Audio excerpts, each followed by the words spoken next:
नमस्कार, आप देख रहे हैं डेली 24 भारत। मैं हूं आपके साथ स्तुति झा। बुलेटिन की शुरुआत करते हैं। दिल्ली मेट्रो रेल कॉरपोरेशन ने बढ़ते ट्रैफिक और प्रदूषण को देखते हुए यात्रियों को निजी वाहनों की बजाय पब्लिक ट्रांसपोर्ट अपनाने के लिए नई पहल शुरू कर दी है। प्रधानमंत्री नरेंद्र मोदी की पेट्रोल डीजल बचाने की अपील के बाद डीएमआरसी ने फैसला लिया है कि 18 मई को हर सोमवार को 6 अतिरिक्त मेट्रो ट्रेनें चलाई जाएगी। इससे कुल 24 अतिरिक्त फेरे बढ़ेंगे और जरूरत पड़ने पर अन्य दिन भी अतिरिक्त सेवाएं दी जाएगी। डीएमआरसी का कहना है कि ये कदम यात्रियों की बढ़ती संख्या को संभालने और लोगों को आरामदायक सफर देने के लिए उठाया गया है। दिल्ली एनसीआर में लगातार बढ़ रहे ट्रैफिक जाम और प्रदूषण को कम करने के लिए मेट्रो प्रशासन ज्यादा से ज्यादा लोगों को सार्वजनिक परिवहन से जोड़ना चाहती है। यात्रियों की सुविधा और सुरक्षा के लिए मेट्रो स्टेशन पर अतिरिक्त सुरक्षा कर्मी तैनात किए जाएंगे।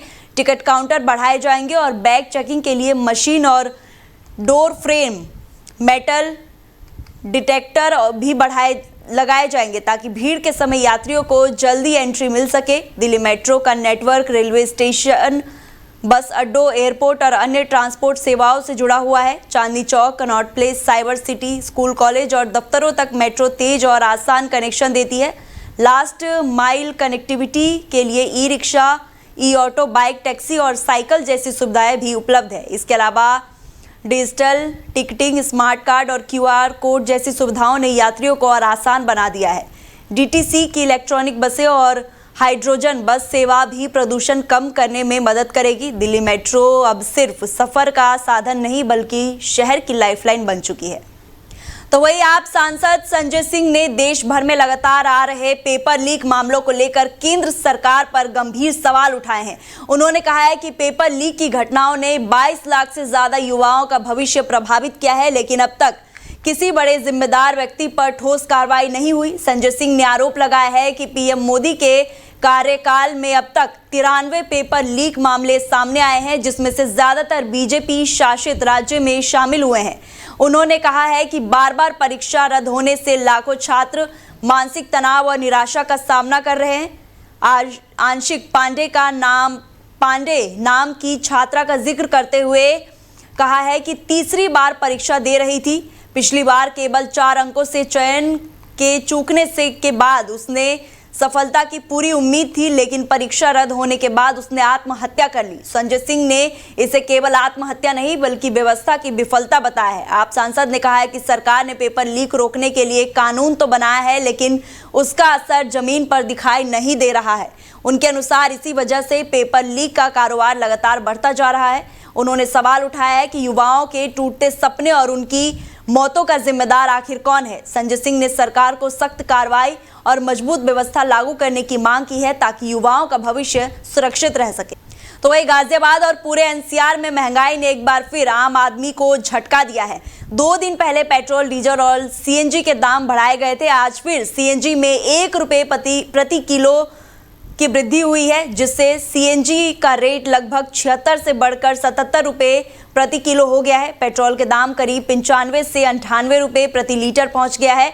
डीजल भी 88 से बढ़कर 91 रुपये प्रति लीटर हो गया है। लगातार बढ़ती कीमतों से ऑटो, कैब और ट्रांसपोर्ट कारोबार प्रभावित हो रहे। रोजाना यात्रा करने वालों लोगों पर इसका सीधा असर पड़ रहा है। आम लोगों का बजट बिगड़ रहा है और खर्च बढ़ रहे हैं। सार्वजनिक परिवहन के लिए किराए में भी बढ़ोतरी की आशंका है। ऑटो, कैब चालक किराया बढ़ाने की बात करें। लगातार ईंधन महंगा होने से लोगों में चिंता बढ़ गई है और विशेषज्ञों का कहना है कि अंतर्राष्ट्रीय बाजार में कच्चे तेल की कीमतों और टैक्स नीतियों के कारण आने वाले दिनों में ईंधन के दाम स्थिर रहने की संभावना है, जिससे महंगाई और बढ़ सकती है। लोग सरकार से राहत की उम्मीद जता रहे हैं। लगातार महंगाई बढ़ रही है। गाजियाबाद समेत दिल्ली एनसीआर में एक बार महंगाई ने फिर आम आदमी को एक बड़ा झटका दिया है। हालांकि 2 दिन पहले ही पेट्रोल, डीजल और सीएनजी पे बढ़ोतरी की गई थी। हालांकि हमको बता दें कि डीजल जो है उसमें 3 रुपए 14 पैसे और पेट्रोल में 3 रुपए 11 पैसा, साथ ही जो सीएनजी है उस पर 2 रुपए की बढ़ोतरी की गई थी। और आज सुबह ही 1 रुपए की फिर से सीएनजी में बढ़ोतरी की गई है, जिससे जो आम जन है उनको कई सारी उनके जेब पर जो है सीधा असर पड़ता हुआ दिखाई दे रहा है। कुछ लोगों से ने बताया कि सीएनजी के लगातार रेट बढ़ने से उनको कई सारी दिक्कतों का सामना करना पड़ रहा है, जिससे कि उनका ट्रांसपोर्टेशन में जो भी चीजें आती है उसकी सारी की सारी चीजें जो है महंगी करनी पड़ती है। साथ ही जो टैक्सी है, टैक्सी चालक है, ओला ड्राइवर, कैब ड्राइवर है, इनका कहना है कि कहीं ना कहीं हमें भी अपना जो रेट है उसको बढ़ाना पड़ेगा। हालांकि जो सीएनजी की रेट है अब इस पे देखना होगा क्या क्या बढ़ता है, क्योंकि जो मिडिल ईस्ट के जो तनाव है उसकी वजह से ये जो युद्ध चल रहा है जिसकी वजह से लगातार रेट जो है बढ़ता हुआ हालांकि दिखाई दे रहा है। हालांकि प्रधानमंत्री ने कई लोगों से, जो आम जनता, उनसे आग्रह किया है कि पब्लिक ट्रांसपोर्ट का ज्यादा से ज्यादा यूज करें। जिनके पास 2-3 गाड़ियां है वो एक गाड़ी का प्रयोग करें। साथ ही साथ जो सीएनजी जो गाड़ियां छोड़कर, जो पेट्रोल छोड़कर जो इलेक्ट्रिक व्हीकल है उनका ज्यादा प्रयोग करें, और हालांकि जो जितने भी गाड़ियां है उससे कम चलाने का कोशिश करें। गाजियाबाद से राकेश दास की रिपोर्ट, डेली 24 भारत।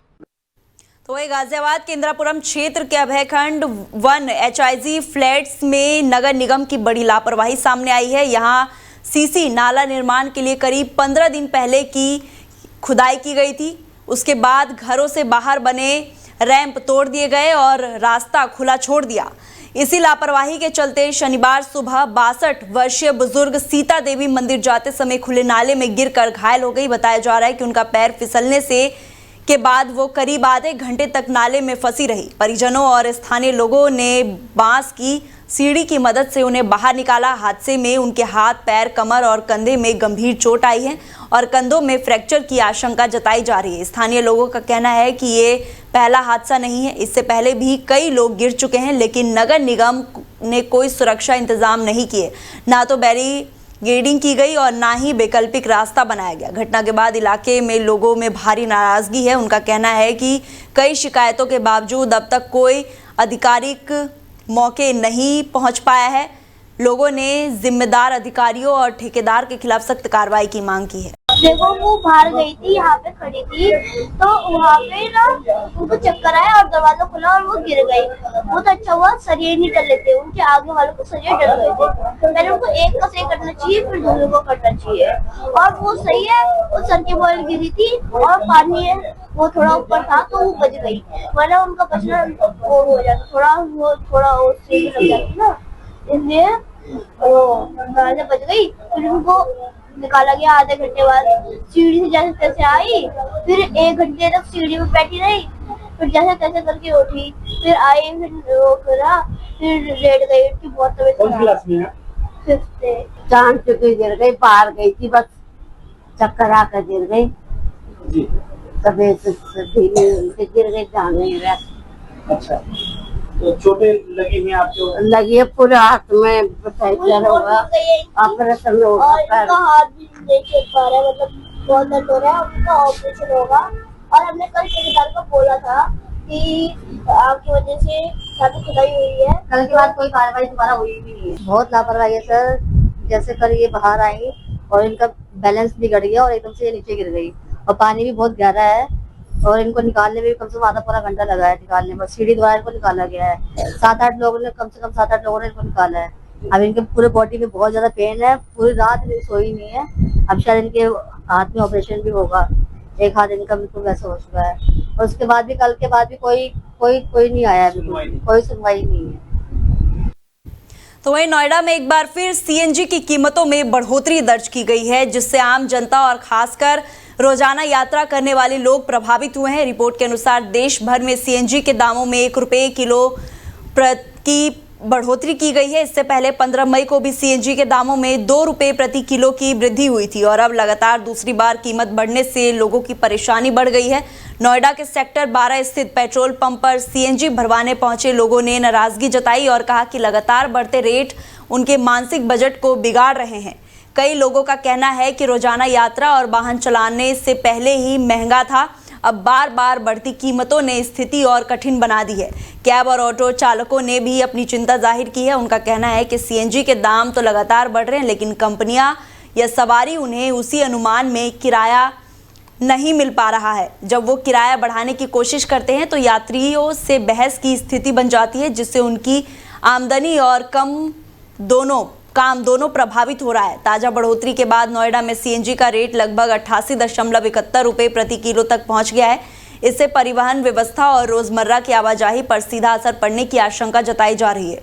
लोग सरकार से राहत की उम्मीद जता रहे हैं। तो वही हापुड़ के पिलखुबा क्षेत्र में हुए चर्चित प्रॉपर्टी डीलर और शराब कारोबारी अतुल तोमर हत्याकांड में पुलिस को बड़ी सफलता मिली है। शनिवार देर रात पिलखुबा, कोतवाली पुलिस, हापुड़ नगर पुलिस और स्वाट टीम ने संयुक्त कार्रवाई करते हुए 3 आरोपियों को मुठभेड़ के बाद गिरफ्तार किया है।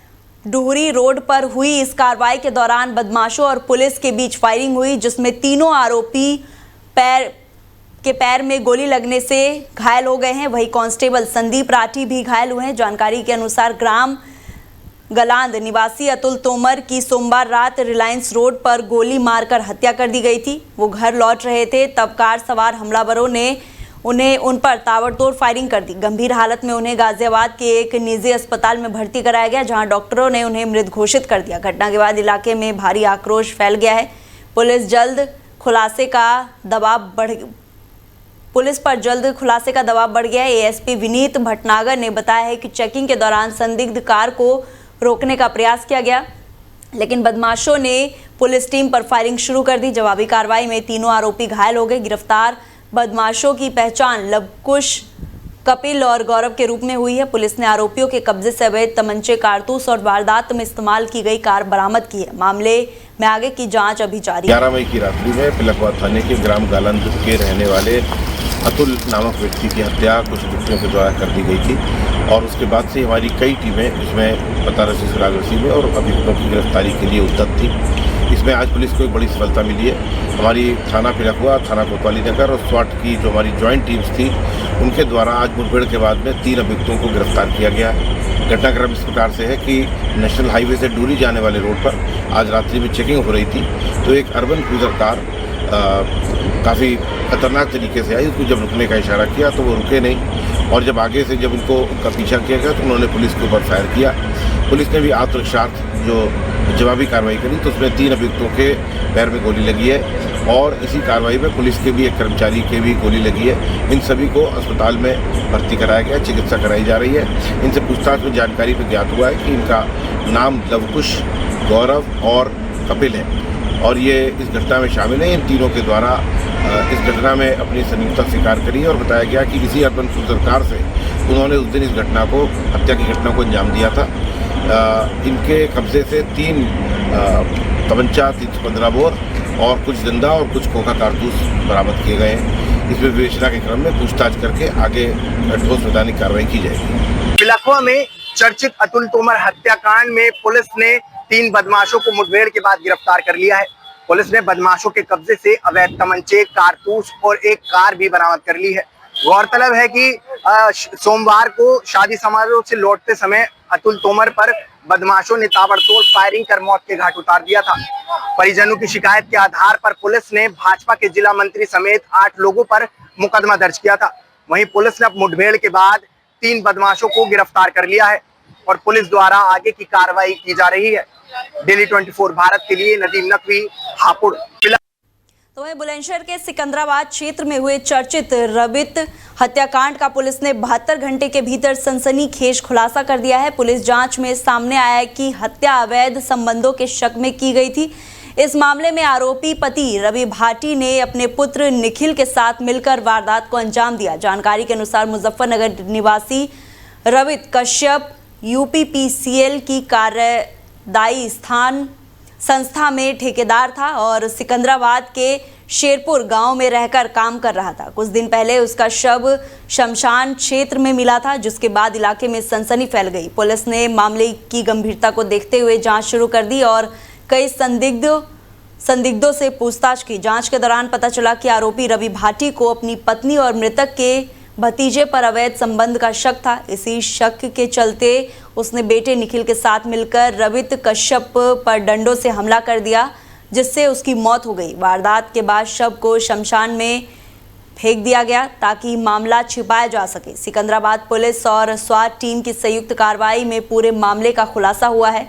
पुलिस ने दोनों आरोपियों को हिरासत में लेकर आगे की कानूनी कार्रवाई शुरू कर दी है। दिनांक 13 मई को थाना सिकंदराबाद के ग्राम शेरपुर अंधेल के पास शमशान है, वहां से एक शव बरामद हुआ था।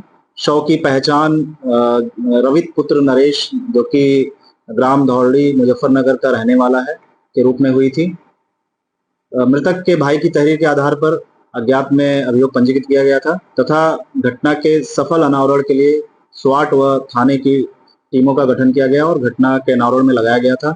घटना का सफल अनावरण करते हुए घटना में सम्मिलित अभियुक्त रवि भाटी पुत्र जतन सिंह निवासी थाना सिकंदराबाद को गिरफ्तार किया गया है। पूछताछ से यह तथ्य सामने आया है कि मृतक रवि और उसका भतीजा अनुज वो रवि भाटी के पड़ोस में ही रहते थे।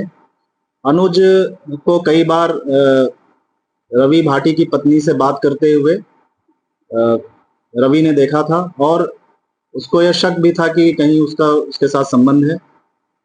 इन्हीं सब चीजों को लेकर के उसने अपनी पत्नी को मायके में छोड़ दिया था और पत्नी काफी समय से मायके से वापस नहीं आ रही थी। रवि भाटी को संदेह था कि मृतक रवि और उसका भतीजा अनुज यह दोनों उसको मायके से आने नहीं दे रहे हैं। इन्हीं सब बातों से क्षुब्ध होकर के रवि भाटी और उसके लड़के निखिल ने रवि की हत्या कर दी।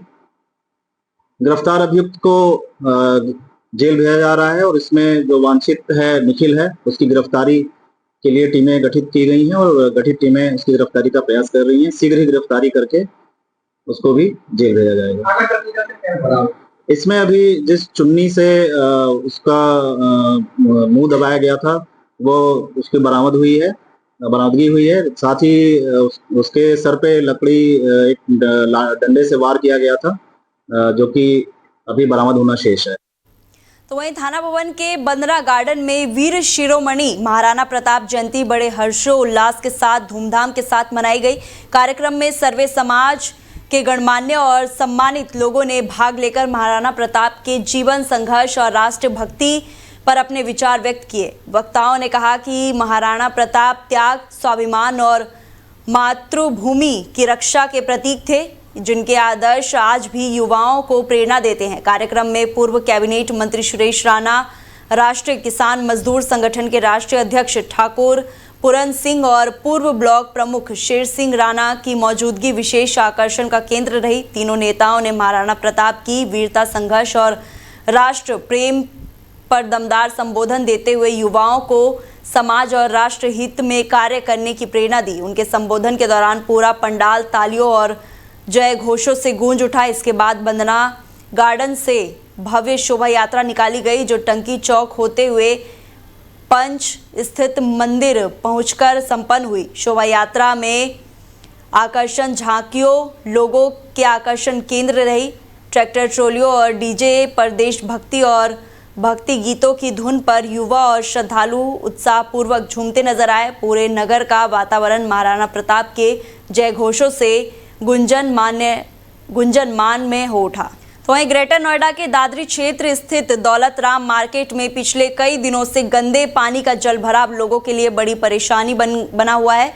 मोहन कुंज धर्मशाला का मुख्य रास्ते पर लगातार भरे गंदे पानी के कारण स्थानीय लोगों और व्यापारियों और राहगीरों को भारी दिक्कतों का सामना करना पड़ रहा है। सड़क पर जलभराव होने से दुकानदारों का कारोबार प्रभावित हो रहा है और ग्राहकों की आवाजाही भी कम हो गई है। स्थानीय व्यापारियों का कहना है कि कई बार शिकायत करने के बावजूद अब तक समस्या का समाधान नहीं किया गया। गंदे पानी के कारण सड़क पर बदबू फैल रही है जिससे आसपास का वातावरण भी दूषित हो रहा है।